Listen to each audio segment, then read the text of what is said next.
Pemirsa, memasuki bulan ke-7 semenjak ditutupnya keran wisatawan mancanegara ke Bali, berbagai langkah persiapan tengah dilakukan pemerintah Provinsi Bali untuk membangkitkan pariwisata pasca pandemi COVID-19 agar menjadi pariwisata yang lebih berkualitas.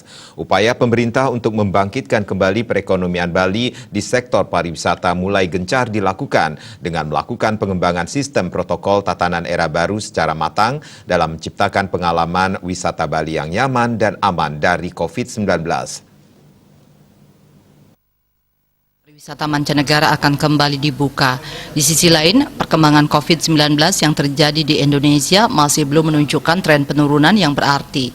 Namun segala bentuk persiapan kini mulai gencar dilakukan oleh pemerintah dalam upaya membangkitkan kembali perekonomian di sektor pariwisata. Khususnya Bali, saat ini pemerintah provinsi tengah gencar meminta industri pariwisata untuk mempersiapkan protokol tatanan era baru pada setiap destinasi wisata di Bali.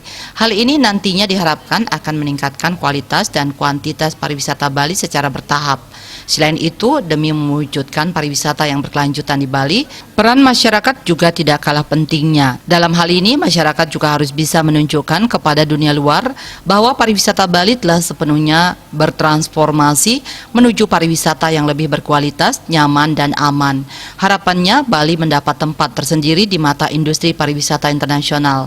Menanggapi hal tersebut, salah satu akademisi pariwisata Bali, Ide Bagus Putu Puja, menambahkan, menuju pariwisata Bali yang berkelanjutan dan berkualitas, upaya peningkatan kualitas sumber daya manusianya perlu dilakukan. Dalam hal ini, SDM yang berkualitas mendukung inisiatif pemerintah tersebut dan harus mampu secara aktif menjalin koordinasi sekaligus bisa menyediakan fungsi kontak tracing secara mandiri.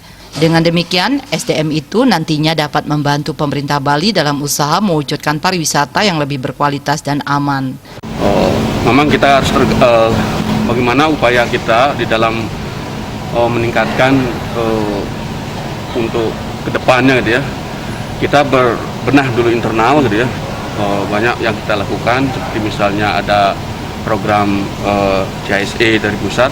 Nah, ini untuk mengantisipasi bagaimana nanti ke depannya kita tetap harus lakukan juga promosi gitu ya, dan juga termasuk juga promosi yang kita lakukan terkait dengan SDM juga gitu. Jadi kita tetap SDM harus kita kuatkan. Diharapkan peningkatan kualitas SDM juga dapat berjalan secara beriringan dengan peningkatan kualitas pariwisata Bali. Untuk itu, dukungan dari semua lapisan masyarakat diperlukan, khususnya industri pariwisata Bali, dalam mengakselerasi proses penerapan protokol tatanan era baru pada sektor pariwisata di Bali. Agung Rai, Bali TV.